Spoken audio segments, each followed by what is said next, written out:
तर आज या ठिकाणी तुमच्यासारख्या गोर गरीब बॅचलर्स लोकांसाठी मी जेवणाची व्यवस्था केली आहे. मालक मालक काय महाराष्ट्राची शान, कोकणचा सन्मान, सगळ्यांच्या दिलाची धडकन. तुझा नीट सांग. अरे आंबे येत आहेत आंबे.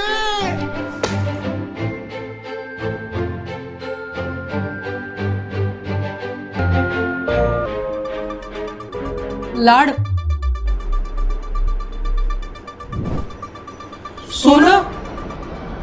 हॅलो, कोण बोलताय? कोणाचा कॉल होता?